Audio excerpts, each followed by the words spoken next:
दोस्तों, पिछली क्लास में हम लोग वेस्टर्न घाट के बारे में डिस्कस कर रहे थे, सह्याद्री पहाड़ियों के बारे में। और उसमें हमने सह्याद्री पहाड़ियों के यानी वेस्टर्न घाट के 3 हिस्से में से एक हिस्से को यानी पहले हिस्से को जिसे हम उत्तरी खंड कहते हैं उसका डिस्कशन हमने किया था। आज हम उसी कंटिन्यूएशन में बात करेंगे, उसके मिडिल सेक्शन की और सदर्न सेक्शन की बात करेंगे। हमने जैसा कि देखा था कि जो उसका नदर्न सेक्शन है यानी उत्तरी खंड जो है वो गोवा के मतलब वहाँ ताप्ती नदी से लेके गोवा के उत्तरी हिस्से तक उसका विस्तार था। उसके बाद जो मिडिल सेक्शन है उसका विस्तार जो है वो 16 डिग्री नॉर्थ लैटिट्यूड। इसका मतलब ये हो गया कि जो नदर्न पार्ट है गोवा का उससे थोड़ा सा लेके और कहाँ तक, नीलगिरी पहाड़ियों तक, जो तमिलनाडु तक पूरी नीलगिरी की पहाड़ियाँ हैं वहाँ से लेके यानी 16 डिग्री उत्तरी अक्षांश से लेके नीलगिरी पहाड़ियों तक इसका विस्तार है मिडिल सेक्शन का यानी मध्य खंड का सह्याद्री इसके। This part is made up of granite and gneiss. ये पुराना स्थलखंड है जो हमने पहले भी डिस्कशन किया है कि गोंडवाना लैंड का पार्ट है। तो इसका निर्माण मुख्यतया ग्रेनाइट और नीस चट्टानों से हुआ है। एक बड़ी खास बात यह है कि the western scarp is considerably dissected by headward erosion of the west flowing stream.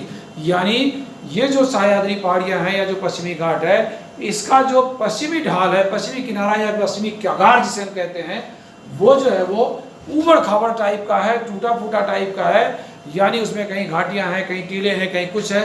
कारण उसका यह है कि इस ढाल से यानी वेस्टर्न घाट से जो पश्चिम की तरफ नदियां प्रवाहित होती हैं, खासतौर से वर्षा ऋतु में जब तेज बारिश होती है मानसून के टाइम में, उनके नदियों द्वारा जब प्रवाह होता है तो उसके द्वारा हेडवर्ड एरोजन होता है। हेडवर्ड एरोजन का मतलब ये हो गया कि जैसे नदी अगर यहाँ से निकल रही है, यहाँ आ रही है, तो धीरे धीरे क्या होता है, इधर का एरोजन होता चला जाता है ऊपर की तरफ। जहाँ से नदी शुरू होती है उस तरफ से इसका अपर्दन जो है वो होने लगता ऊपर के साइड में, तो उसको कहते हैं हेडवर्ड एरोजन।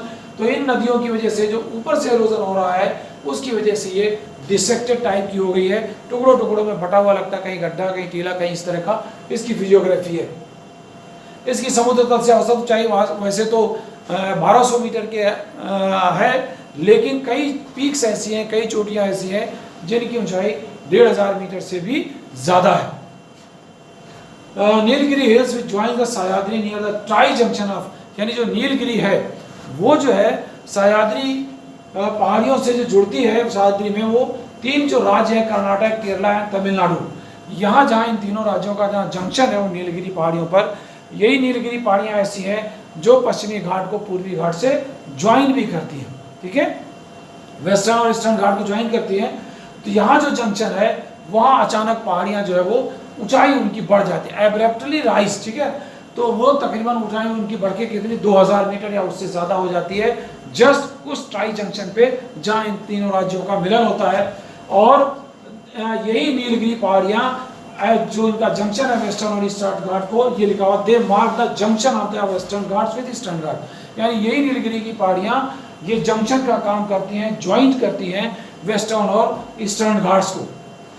अगर हम मानचित्र देखें तो आपको दिख जाएगा, उस मानचित्र में भी पहले भी हमने देखा था कि ये जो मानचित्र हमारा है, यहाँ ये देखिए ये नीलगिरी की पहाड़ियाँ हैं। ठीक है, इस नीलगिरी की पहाड़ियाँ में ये तमिलनाडु, केरला और कर्नाटक, ये तीनों राज्यों का यहाँ जंक्शन है।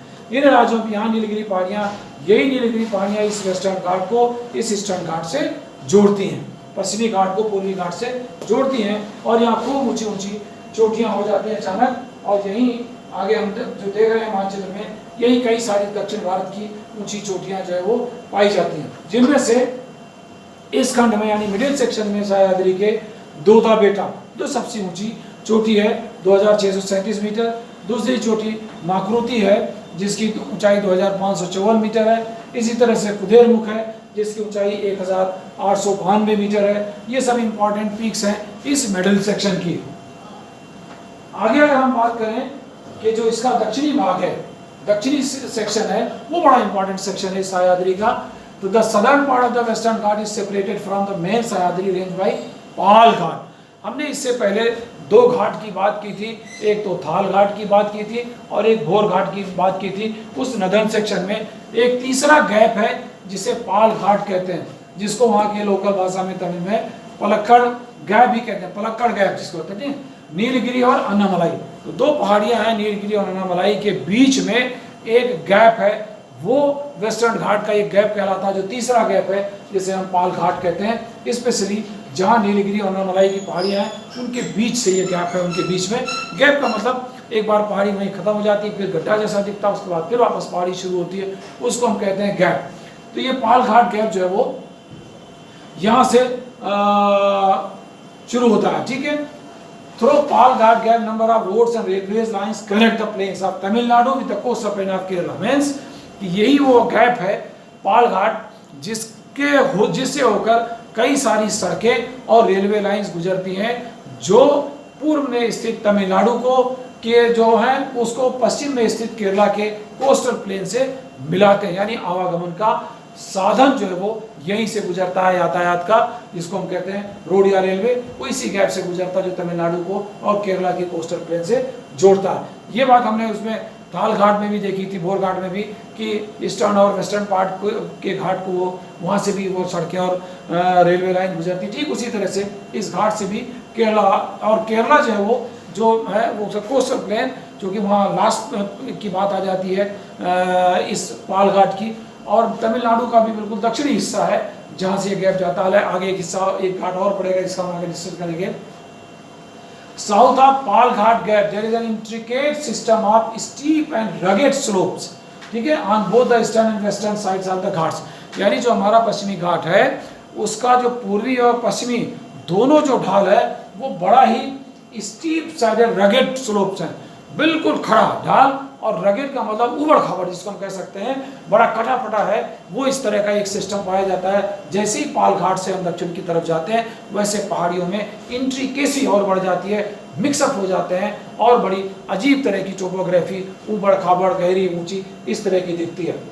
और जब हम उसके साउथ में जाते हैं तो वहाँ एक और गैप पाया जाता है जिसको हम कहते हैं श्रेनकोट्टा गैप। ये भी एक घाट जैसा ही है श्रेनकोट्टा गैप, जो gateway between Kerala and southern Tamil Nadu.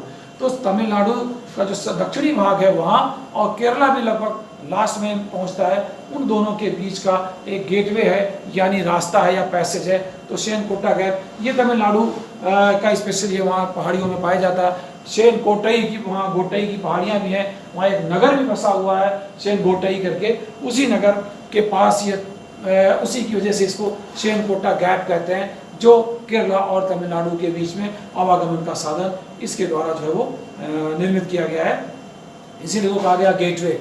अब इस दक्षिणी जो हमारी सह्याद्री है वहाँ एक ऊंची चोटी पाई जाती है जिसका नाम है Anaimudi. Is the highest peak in the whole of southern India, यानी दक्षिण भारत की सबसे ऊंची चोटी है जिसको हम अनाई मुदी कहते हैं, 2695 मीटर।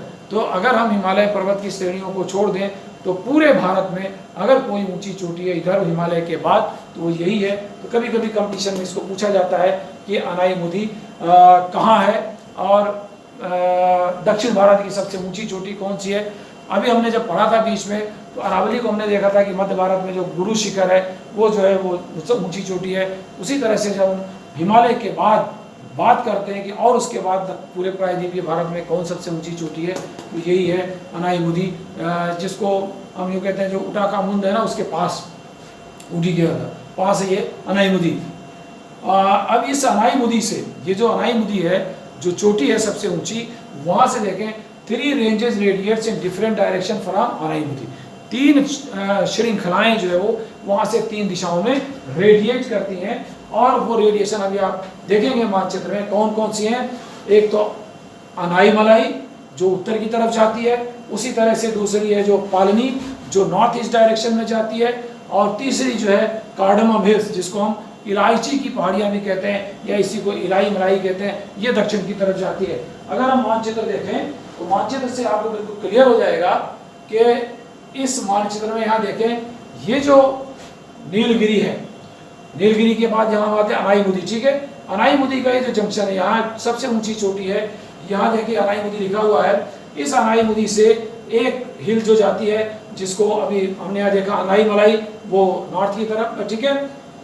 उसी तरह से पालनी हिल जो नॉर्थ ईस्ट की तरफ जाती है, और साउथ में जो जा रही है ये है कार्डमम हिल। ये आप देख रहे हैं तो ये अनाई मलाई ऊपर की तरफ और नॉर्थ ईस्ट की तरफ ये पालनी हिल्स जिसे लिखा हुआ है, और साउथ की तरफ जा रही है कार्डमम हिल जिसको इलायची की पहाड़ियाँ कहती हैं, जहाँ इलायची के बागान पाए जाते हैं।